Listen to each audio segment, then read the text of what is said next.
Good morning 7th class. ये हमारा मंथन है, हिंदी का पीरियड है, मंथन है। और मैं आज आपको पाठ 15 करा रही हूँ। इसका है अनोखा पुरस्कार। इसमें राजा जंगल से निकलकर एक रास्ते के किनारे खड़ा हो जाता है, इसमें बताया गया है। ठीक है, तो राजा यकायक पहुंचकर यहाँ तो किसी का घर का रास्ता है, यह सबके लिए खुला नहीं हो सकता। खड़े खड़े होठों पर उंगली रखकर मैं राजा हूँ, आश्चर्य अंधेरा मेरी कुछ भी परवाह नहीं करता, वह बढ़ता ही आ रहा है। यानी कि राजा एक जंगल में भटक गया और उसको एक घर दिखाई देता है, तो वह उस घर के सामने खड़ा हो जाता है। उसके घर का दरवाज़ा खुला रहता है, तो वो कहता है कि इसका घर का दरवाज़ा तो खुला है, लेकिन ये सबके लिए तो खुला नहीं हो सकता। और वो कहता है मैं राजा हूँ, लेकिन जो ये अंधेरा है मेरे लिए भी कुछ नहीं हो रहा, मैं राजा हूँ फिर भी बढ़े जा रहा है। मामूली आदमी की तरह मैं भी भूल भटक सकता हूँ। पूर्व पश्चिम उत्तर दक्षिण दिशाएं भी जो मेरा आतंक मानती थी, लेकिन अब सब चुप है।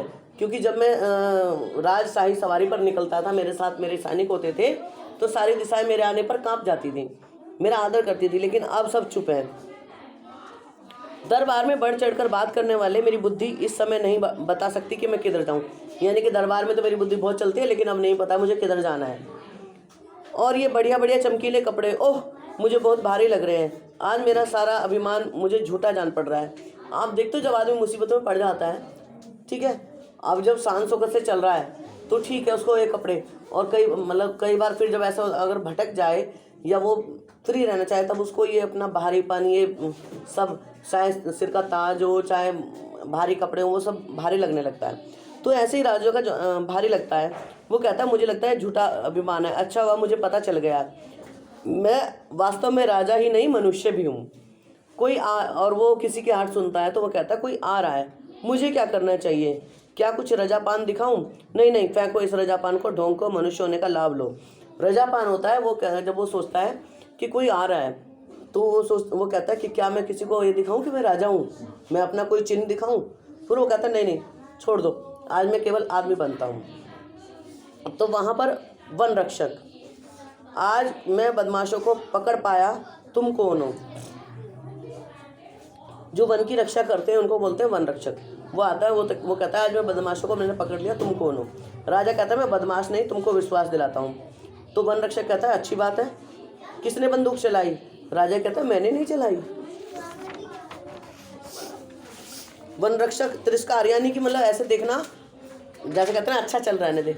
तो वो कहते हैं अच्छा झूठ बोल रहे हो? राजा मन में, झूठ बोलता हूँ? कैसे दुख की बात है कि मैं राजा होकर एक अपराधी की तरह सुन रहा हूँ। तुम मेरी बात का विश्वास करो भाई, मैंने बंदूक नहीं चलाई। तो वन रक्षक कहता है अच्छा इधर आओ, तुमने राजा के एक हिरण को गोली मारी क्या नहीं मारी? तो वो कहता है क्या तुमने राजा के एक हिरण को गोली मारी थी? तो राजा कहता है नहीं, सचमुच में नहीं, मैं खुद राजा का बहुत सम्मान करता हूँ, मैंने भी गोली की आवाज़ सुनी और मुझे भय है, कुछ चोर या डाकू जंगल में छिपे हैं। तो वन रक्षक कहता है मुझे यकीन नहीं है, खैर तुम कौन हो, तुम्हारा क्या नाम है? तो राजा एकदम गंभीर होता है, बोलता है मेरा नाम। अब आदमी को तो हमेशा अपना नाम याद होता है ना, जब दूसरा नाम उसको कोई सोचना होता है थोड़ा टाइम लगता है।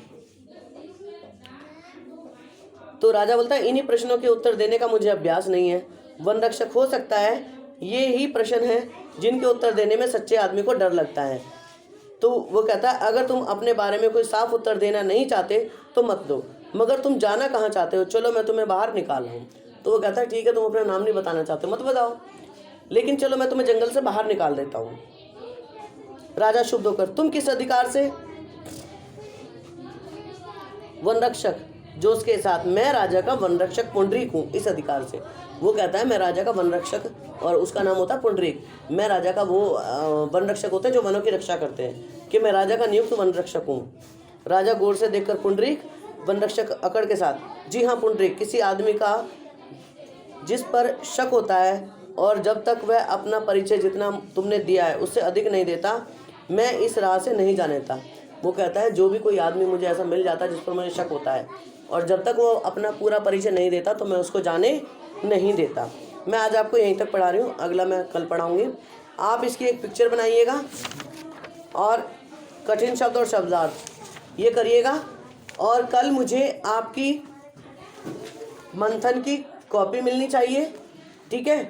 मंथन की कॉपी आप लेकर आओगे, और कल व्याकरण की यही बुक लेकर आना। Thank you.